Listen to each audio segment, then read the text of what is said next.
Hi, ரொம்ப நாளைக்கு அப்புறம் நம்ம சேனலில் ஒரு சேவிங்ஸ் வீடியோ போடுறேங்க. பட் இது நான் சேர்த்து வச்சதை பற்றி உங்கள் கூட ஷேர் பண்ணணுன்றக்காக இல்லை, எல்லாருமே சேர்த்து வைக்கணுன்றது ஒரு சின்ன விஷயங்கள் ஷேர் பண்ணி அதை உங்களுக்கு புரிய வைக்கணுன்றதுக்காக. எல்லாருக்குமே இல்லைங்க, ஒரு சிலர் தங்கத்தோட வேல்யூ தெரியுதா இல்லை தெரியலையான்னு தெரில. பட் அது ஒரு நெகட்டிவ் இம்பேக்டாகவே கொண்டு போக பார்க்குறாங்க. நான் நிறைய பேர் நேர்லேயும் பார்த்துட்டேன். அண்ட் நான் யூடியூப் வீடியோஸே நான் ஏதாவது டிப்ஸ் வீடியோவில் பார்த்துட்டு இருந்தேன்னா அந்த டைமில் நிறைய பேர் கமெண்டெல்லாம் படிச்சுட்ருப்பேன். அப்போ கூட அந்த கமெண்ட்டில் கூட நிறைய பேர் அது இதுவும் போட்டு நான் பார்த்துருக்கேங்க. அதனால தான் இதை கண்டிப்பாக உங்கள் கூட ஷேர் பண்ணணுன்னு தோணுச்சு. அதுக்காக தான் இந்த வீடியோங்க. நிறைய பேருக்கு தெரியும், நிறைய பேர் வாழ்க்கையில் இந்த மாதிரி தான் அனுபவிச்சுட்ருப்பீங்க. பட் தெரியாதவங்களுக்கும் இல்லை தெரிஞ்சே அதை டாமினேட் பண்ணணும், ஒரு நம்ம வீட்டில் இருக்கவங்களுக்கு வாங்கி தரக்கூடாதுன்றக்காக அந்த இம்பேக்ட் கொண்டு வராங்களா, இல்லை நம்ம வீட்டில் இருக்கவங்க தங்கத்து மேலே ஆசைப்படக்கூடாது, பெண்கள் ஆசைப்படக்கூடாதுன்றக்காக நிறைய ஆண்கள் இப்படி சொல்கிறாங்களான்னு தெரியல. முக்கியமாக நிறைய ஆண்கள் தான் தங்கம் வேண்டாம், தங்கம் எதுக்கு, தங்கத்தில் இன்வெஸ்ட் பண்ணுறது வேஸ்ட்டு, அந்த காசு எல்லாமே வேஸ்ட்டு, லாஸ் தான் நமக்கு, அந்த மாதிரி தான் நிறைய பேர் சொல்லிக்கிட்டு இருக்காங்க. அது எதுனாலன்னு தெரியல. ஆனால் அப்படி சொல்கிற நிறைய பேர் அவங்க ஒய்ஃபோட இல்லை தங்கச்சி அம்மான்னு சொல்லி அவங்களோட நகையை இன்வெஸ்ட் பண்ணி கூட நிறைய பிஸ்னஸ்க்காக இல்லை ஏதோ ஒரு கடன் வாங்கியிருக்கேன், வீடு கட்டியிருக்கேன், கார் வாங்கியிருக்கேன்னு சொல்லி யாரோ ஒருத்தர் அதை இன்வெஸ்ட் பண்ணி ஒரு லோன் வாங்கியிருக்கலாம், இல்லை அடகு வச்சு விற்று கூட அதை யூஸ் பண்ணியிருக்கலாம். பட் அந்த மாதிரி பர்சன் கூட மறுபடியும் தங்கம் வாங்கிறதுக்கு ஏன் இந்த மாதிரியெல்லாம் நெகட்டிவ் இம்பேக்டை கொடுக்குறாங்க, இந்த மாதிரி நெகட்டிவாக பேசுகிறாங்கன்னு தெரியல. ஒருவேளை திருப்பி தங்கம் வாங்க முடியாது, அது வாங்குறதுக்கு பயமாக இருக்குது, அவ்வளோ இன்வெஸ்ட்மெண்ட் நம்மளால் பண்ண முடியாதுன்ற பயத்தில் அப்படி சொல்கிறாங்களா, இல்லை உண்மையாலுமே லாஸ்ன்னு நினச்சிட்டு இருக்காங்களா, அவங்களுக்கு அதோட வேல்யூ புரிய மாட்டேங்குதா அப்படின்னு எதுவுமே எனக்கு தெரியல. பட் நான்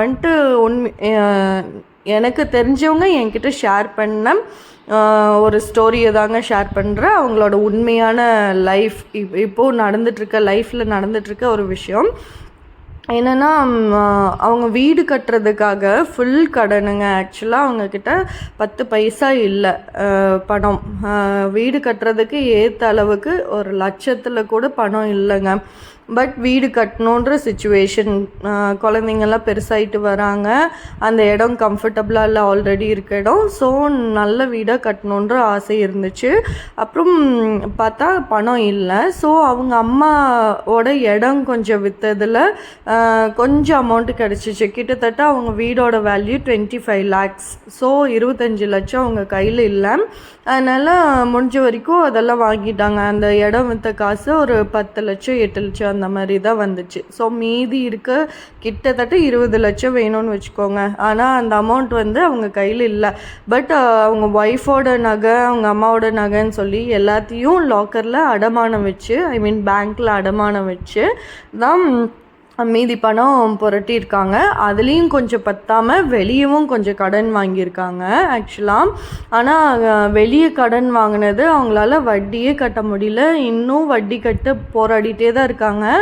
ஆக்சுவலாக என்னென்னா, வாழ்க்கையில் அடுத்த ஸ்டெப் எடுத்து வைக்கவே முடியல. வீட்டுக்காக கடன் வாங்கினது அடுத்த ஸ்டெப் எடுத்து வைக்கவே யோசிக்கிறது அளவுக்கு ஆயிடுச்சு. பிகாஸ் வெளியே வாங்கின பணத்துக்கு வட்டி அவ்வளோ கட்ட வேண்டியதாக இருக்குது. டக்குன்னு மாதம் கட்டி தான் ஆகணும். மாதம் கம்பல்சரி கட்டுற இடத்துல எல்லாம் வாங்கியிருக்காங்க. அங்கே தான் ஈஸியாக பணம் கிடைக்குதுன்னு சொல்லிட்டு அவங்களால மாதம் சம்பாதிக்கிறத வட்டி கட்டுறதுக்கே கரெக்டாக இருக்குது.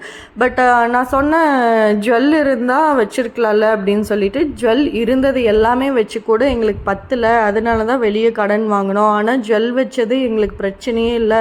வருஷத்துக்கு ஒரு டைம் வட்டி மட்டும் கட்டி திருப்பி வச்சுட்டு வந்துட்டா அவ்வளோதான், அதுக்கப்புறம் எங்களுக்கு பிரச்சனையே இருக்காது. பட் வெளியே வாங்கின கடனுக்கு தான் வட்டி கட்டவே கஷ்டமாக இருக்குது.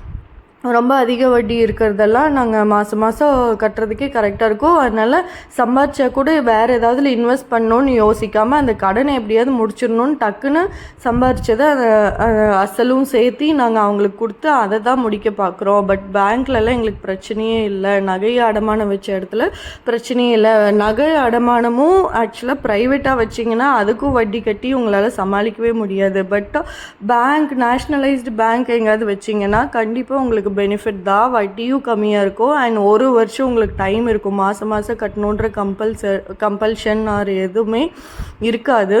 ஸோ அதை தாங்க ஷேர் பண்ணுறேன். ஆக்சுவலாக எனக்கு தெரிஞ்ச ஸ்டோரி, எனக்கு தெரிஞ்சவங்க சொன்ன ஸ்டோரி, அவங்களோட லைஃப் ஹிஸ்ட்ரி இது. இன்னுமே கடனில் போராடிட்டு தான் இருக்காங்க. பட் முடிஞ்ச வரைக்கும் கட்டி முடிச்சுட்டே வராங்க. நம்ம இன்னொரு டைம் கொஞ்சம் டீட்டெயில்ஸ் என்ன கேட்டு சொல்கிறேன். மொத்தமாக எவ்வளோ தான் கடன் வாங்கினாங்க, பேங்க்கில் நகை கடன் எவ்வளோ வச்சுருக்காங்க, அவங்களால மாதம் மாதம் எவ்வளோ கட்ட முடியுதுன்னு வேணால் முடிஞ்சு அவங்கக்கிட்ட டீட்டெயில் கேட்டு ஷேர் பண்ணுறேன். ஏன்னா நான் அவங்கள எப்பாவது தான் பார்ப்பேன். எப்பாவது பார்க்கும்போது பேசினப்போ இந்த டீட்டெயில்ஸ் எல்லாம் சொல்லிகிட்டு இருந்தாங்க. ஒரு நாள் ஷேர் பண்ணாங்க. ஸோ இதை கண்டிப்பாக எல்லாருக்கும் ஷேர் பண்ணணும்னு தோணுச்சு. ஏன்னா நிறைய பேர் நகையோட வேல்யூவே தெரியறதில்லைங்க. நகை இருந்தால் டக்குன்னு கொண்டு போய் நம்மளோட ஒரு பொருள், நம்ம இன்வெஸ்ட்மெண்ட் நம்ம எப்போ வேணாலும் எடுத்துக்கலான்ற ஒரு ஆப்ஷனும் இருக்குது. பணம் ஒரு வருஷம் டைம் கிடைக்குது. அதை பற்றி யோசிக்காமல் நகை எதுக்குன்னு யோசிக்கிறாங்க. ஆனால் வெளியே கடன் வாங்க ரெடியாக இருக்காங்க. எத்தனை வட்டி போட்டாலும் அதை கொடுக்கவும் ரெடியாக இருக்காங்க. அதுக்கு பேசாமல் நம்மக்கிட்டேயே சொந்தமாக ஒரு பொருள் இருக்குது, அதை வச்சுட்டு கொஞ்சம் கொஞ்சமாக வட்டி கட்டி கொஞ்சம் கொஞ்சமாக அசலையும் கட்டி அதை மீட்டை எடுத்துகிட்டு திருப்பியும் நமக்கு இன்வெஸ்ட்மெண்ட்டாக யூஸ் பண்ணிக்கலாம் அப்படின்னு கூட யோசிக்கலாம். ஆக்சுவலாக அதை ஒரு ஆடம்பர பொருளாக யோசித்து வீட்டில் வாங்கி வைக்கலனாலும் பரவாயில்லைங்க. அது ஒரு இன்வெஸ்ட்மெண்ட்டாக யோசித்து கண்டிப்பாக வாங்குங்க. கோல்டும் சேர்த்து வைங்க.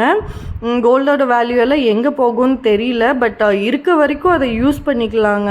நிஜமாலுமே நீங்கள் கடன் வாங்கி இல்லை பேங்க்கில் மற்ற லோன் வாங்குறதுக்கு கம்பேர் பண்ணால் கோல்டு லோன் எவ்வளவோ பெஸ்ட் ஆப்ஷன். ஸோ கண்டிப்பாக சின்னதாக கோல்டு காயின் பர்ச்சேஸ் பண்ணுங்கள். நான் என் குழந்தைங்களுக்காக சேர்த்து வச்சுட்டே இருக்கேன். பாய். நெக்ஸ்ட் வீடியோவில்